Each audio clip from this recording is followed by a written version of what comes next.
Like, how do you end up like this? How do you end up calling your instrument stories? Like, do you just like take way too much acid or something? Jacob Collier home studio tour. That could actually be interesting. That's your nickname for it, the mothership? This is the mothership. Okay, yes, this is gonna be really pretentious. Okay, I like this. In this session in a while. Track count 897. Not too crazy. Decent.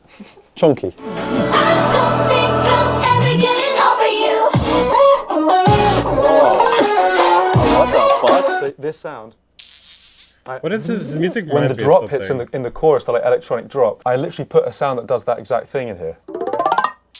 Wait, does he just have a camera? Wait, hold on. Does he just have a camera sitting on top of the monitor? Is there something holding it up? Or, because that seems like super risky. This is my whole world.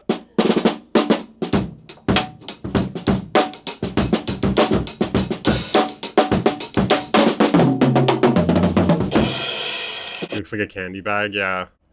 What's up? Filled with trinkets and stories and all sorts of stuff. There's so much to look at. And stories. Piano, drum set. This is what I mean by, like, I feel like he's, like, really pretentious. Like, bro, who calls instruments stories, dude? Like, unironically.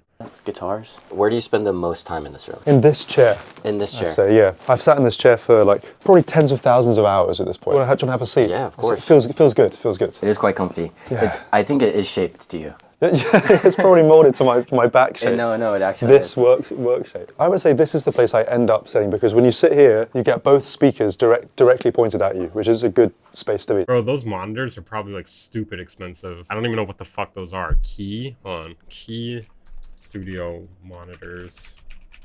This is probably insanely expensive. The most advanced speakers in the world. I've never even heard of these. Oh, this is them right there. Price details. Oh my fucking god, dude. $15,000 fucking dollars. $15,000 or $16,000. Jesus Christ, dude.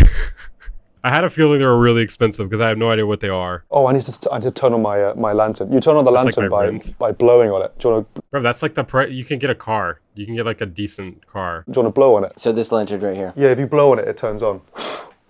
Wow. If I suck back in, does it come turn off? No way. Yeah, it's Guys, help me get some key monitors today by donating in the description. Boy, if you don't get pretty wild. That's insane. Are you serious? Where'd you get this? That's the coolest thing I've ever seen. Yeah, I think there's probably a genie in there. So is that the secret? No. You got I had so many guitars, dude. Trying to become Rick Beato. 3 wishes? No. So I learned to walk in this room. When I learned to walk in this room, things were in a slightly different place. I mean, all these guitars and everything, these weren't here. Where the piano currently is, were those like classic wooden IKEA shelves, sort of towering IKEA shelves made out of these thin panels of wood. And they were like legendary for me. Paper, music, books, and all sorts of stuff. They were all here. When the time came, I think it was 2017 maybe. Bro, wait, hold on. What are those Grammys? Is that what a Grammy looks like? I wouldn't know. Yeah, damn, bro. I don't know how I feel about people keeping awards all around themselves like that. When I get a YouTube plaque for 100K, I'm gonna destroy that shit. Mark my words. You can clip that right now and then show it back to me, and I'll be like, yeah, I'm destroying it. I said I would destroy it because I feel like people like kind of get like an ego about them. They like put it in the background and they're just like, okay, I'm respected now. You have to respect me now. I don't know. Don't like it. Time came, I think it was 2017 maybe, to kind of slightly redesign how this room felt. I wanted to build the shelves up into the top so that I had all this space for other things down below, but I didn't want to lose the spirit of the shelves, because they really meant a lot to me as a kid. Every piece of wood in these shelves was repositioned and combined to actually make this exact desk. We actually filled the desk with concrete to keep out the cold in the dead of winter nights, but also just to make sure that there's like absolutely nothing that rattles or moves. Keep it in the crib? Nah, I'm actually gonna destroy it. Built the desk with like maybe 1 millimeter gap, and then we can slot these side bits in. I don't really know who he is, but the setup seems fine. Oh, no, it's not the setup that's pretentious. It's him that's pretentious. Just to make sure it's like snug as a bug in a rug, and that feels good. But now these have been discontinued. I have to beg for if they have any like unused spares, which they up until they have done. One of the biggest challenges with a room this size is fitting all the microphones in. There's literally microphones hidden. Why would you put all the instruments all here? Like usually people like put it somewhere else, you know? You don't just surround yourself in instruments. All over this room. For example, if you look inside the piano, just in here, you see this bar. On this bar are these tiny microphones here. This called Earthworks microphones. Here, look, here's talented but cringe. Like pretentious is the best way to put it. Yeah. Left one there. Dude, I fucking hate Jake, dude. I hate Jake. That gets all the low notes. I mean, no offense to him, but I hate him. Then over here gets all the high notes. All these sort of cable systems around the side. This is all Like, how do you end up like this? How do you end up calling your instruments stories? You know, like like, do you just like take way too much acid or something? Like, what the fuck? Like what happens to make you start calling, or do you just never take acid or anything? Like, what happens to make you start calling your instruments stories? There's something that doesn't just happen naturally. Something happens. designed by my really, really good friend Ben Bloomberg, who wanted to find a way to like equip this room in the best possible way, but without taking a bunch of space up. Because in a proper studio, you have like tons of, every mic has a mic stand and a unit and a bit of hardware and all that stuff. So everything's kind of packed into the walls quite intelligently. I say the mothership. Every microphone is plugged into one of these like ports, goes through this little grace thing here. All those cables run in this tube here, which like you don't notice, but this tube goes all the way around the room into the back of this guy, sort of the brain.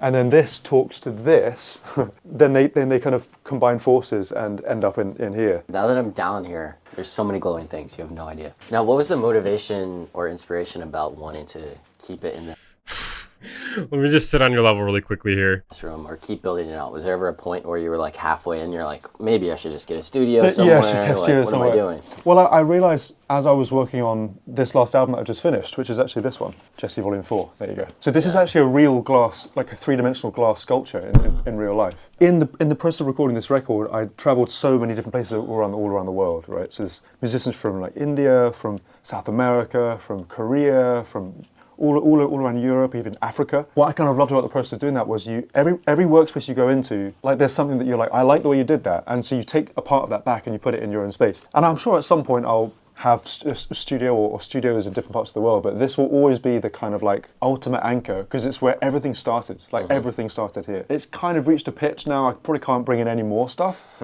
These literal walls, they've seen me grow from nothing. So when I'm far away from home, collaborating with musicians or whatever, I often kind of like, I can kind of like tune into the room, even if I'm really The main core of his issue to me is he comes off like he solved music, which is unsolvable. True. far away from here. So I can be like, I can like beam up and be like, got it. You know what I mean? Like you can ask them for answers, as I think you can with any sanctuary, but it's all. Yeah, I think it's like a lack of doing psychedelics, right? Yeah, imagine an earthquake. Bro, an earthquake would be like devastating in this room. Why is room? You can ask the lantern. Yeah. That's okay. it. It's starting to make sense. Yeah. Whoa. Oh my God, the lights turned on here Yeah. too. Oh, dude. Why am I most impressed by the lantern in the It is corner? impressive. It's impressive. So how many instruments do you think are in this room? Have you counted it? That Do you is know? that is a hard question. Should we count them? Okay, that's 30. Oh, there's actually a spare hook. Okay, I can put this up on the hook. Wow. I'd probably say there's another like 15 here. I'd probably say like 70 instruments, He's a Huang things that champion. you can also use to make sound. Earthquakes in Britain, no. There's probably about 100. This, which was like the saucepan when I was 12. Show us your studio, Weaver. Yeah, bet. All right, there you go. There's a studio. Like give that a whack. Yeah. I mean, it's as good a cowbell as you could dream of. Doesn't necessarily constitute as an instrument, but I would count this in. So Probably used everything in this room at some point to make a sound. definitely one of my absolute favourites. Can you hold that for 1 sec? Yes, sir. That's not my favourite, but I do love that one. It's actually this. Have you ever had panettone? I have actually. Yeah, it's good, isn't it? Happy New Year, by the way. Oh yeah, happy New Year. Yeah. Happy New Year. Cool. He's totally casing Collier's place to rob him. That's funny. That's what I was saying. Those monitors are 10K each. No, yeah, they're 15,000. It says. By the way, the New Year just happened. Yeah, we are out here. So this is properly good, and especially if you play it with one of these little like timpani mallets. Cool, it's a cool sound, isn't it? It's like, and if you pitch this up and down, Yeah. you could be like, pretty fun. Who'd have thought? Yeah, that's so fun. Panettone. You can barely see it through these glasses. It's like really dark. Have yourself a merry little Christmas. There's a song on the album called Sheep at Sunshine, which is the second song on the album, and this is actually in it. I'm typing something out. On the album is a bunch of Morse code, which I've become a little bit obsessed with. So it's like do-do-do. Clearly no maidens, but he's the kind of guy who prefers no maidens, no dudes, nobody. They can't keep up with him. That's why they can't. They're not on his level. Do-do-do-do-do-do with the flashing lights and stuff like that. There's a hidden message. Yeah. So all sorts of hidden messages across the Did record. the genie tell you to do that? Yes. Yeah, so I'm just acting on behalf of this genie. I'm just passing along the message. A real life instrument that is also cool, that I love, is actually this Appalachian mountain dulcimer. What the fuck is that? I mean, I know he just said what it is, but when I look at it, I'm like, what the fuck is Oh, that? that's where I grew up. Oh shit, is it really? You'll be more familiar than this than I am. Have a seat. You put this on your lap. That's a pick that I made myself. That I've definitely chewed. Like Huang, ton of high-end instrument equipment and songs ultimately boring AF. I was gonna say like him and Andrew Huang should have like a something off. You can see it's like chewed by my teeth. Chew marks on it. Yeah. Kind of makes you want to chew it. Yeah, Because right. there's chew marks Yeah. on it. I've heard of Undertone before, but I don't know who that is. Like I don't know anything about It's it. really weird. You strum here. He doesn't like the sound. It's not in tune, is it? How can you tell what should be better. in tune and what shouldn't? You listen to the beats. Kind of goes, and You listen to the beats. then you know it's in tune. So this is. That's much better. I'm not That guy's reaction to that, dude. Mount You listen to the beats. Appalachian Mount dulcimer expert, and then you can fret here. And there's no wrong notes on this instrument, which is kind of, I mean, there's no wrong notes on any instrument. It almost sounds like someone's yodeling, you know? Yeah, it does a little bit. Yeah, no. Yeah, but you see the frets are different sizes, and that means that there are only notes on this in one particular scale, which is like the D major, this scale. The notion that there is no wrong notes, because I think that, well, certainly from my understanding of music, that's Yeah. something that you probably brought to the forefront of I've never heard it referred to as beats. modern day. Yeah, oh, well, thanks very I don't know. I just like when something's out of tune, it sounds out of tune. I think when people are growing up, right, and they're thinking about music, learning music from teachers and whatever, I think there is this notion that, you know, some notes are right notes, some notes are wrong notes. Now, it depends what the kind of music Pretty sure he has some form of synesthesia. That's how people would speak. But maybe that could make sense. is that you're making. If you're trying to play classical music that is on the page, you could say, well, okay, this note is not written on the page, so it's, you know, it doesn't fit in this particular piece. But when you're writing music, when you're improvising music, you can play whatever you want, like anything you want. And there's no such Yeah, I see the session behind him. I didn't want to say anything about it, but yeah. thing as a right note and a wrong note. So Weaverbeats is a little bit unworldly. Yeah, I mean, I live in Hawaii. Yeah, that's what happens when you're isolated. even if I sit at the piano and I'm improvising,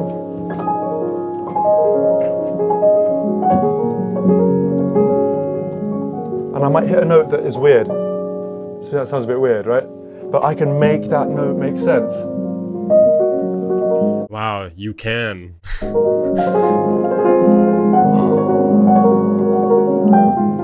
And basically just, if you play a note that feels wrong, then you can put that note in a new context that makes it right, you know? And I just love that feeling so much. And I've spent many, many hours in this exact place. But yeah, there's no such thing as a wrong note, especially on the Appalachian Mountain dulcimer. I feel like the only way I can relate to what everything you just said is like video editing, which I've been doing for like 10 years. Yeah. And you'll be editing a video and like play something that doesn't make any sense. Happy accident. And then you're like, oh, wow, that might have been the most beautiful part. Let's create something Yeah. around this. Exactly. And like everything else was like a wash now. It's like treating happy accidents with reverence. You know, I was watching the BBC documentary on you, and there was a point where your mom was vacuuming, and then she was like, what note is that? Yeah, yeah. Did that happen? I thought he was making a terrible joke though. There was a point, you know, where your mom was backing me. Your mom was vacuuming, and then she was like, That wasn't a joke, dude. That wasn't a joke. the documentary on you, and there was a point where your mom was vacuuming, and then she was like, what note is that? Yeah, yeah. Did that happen a lot as a child? Yeah. Well, so if you walk around the world as a child or adult, They said in back of me. a lot of okay. stuff makes sounds, like car alarms go off, or microwave, you know, whatever. So one of the joys for me as a kid was, because my mum has what's called perfect pitch, which is that she can identify any note without a reference Of point. course. So like, Bro, he's just like Rick Beato, dude. she knows that's an E flat. As a kid, would walk around the world and I'd get shown around the world Instead of like having a son that has perfect pitch, he has a mom with perfect pitch. pitch by someone who knew. Why are you So worried yeah, for for it? example, the Hoover. Or yeah, you say vacuum cleaner. You know, it's like, hey, what note does that feel like? And it would never be, you know, what note is that, or what note, you know, it's like, what does that note make you feel like? That note makes me feel like it's like this color, or it's kind of like this texture. So I say, well, that's kind of like maybe that's kind of like a G, or kind of like a D. And so What's the name of that channel from the guy in pink? That's Jacob Collier. usually I kind of amass this He doesn't. I don't think he has a channel, does he? pitch memory where, so now I can identify any note that is in the world without a reference point. And not just in a musical way, but just in an emotional way. It's like everything in the world has like a inertia or momentum or a little personality. So like this rock, for example, and this juggling ball.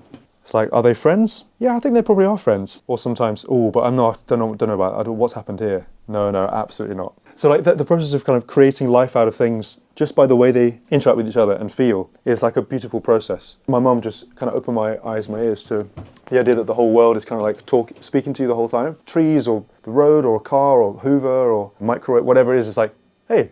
And if you learn to listen to the singing, it's like everything starts singing. And it's like overwhelming and beautiful. If I play this chord,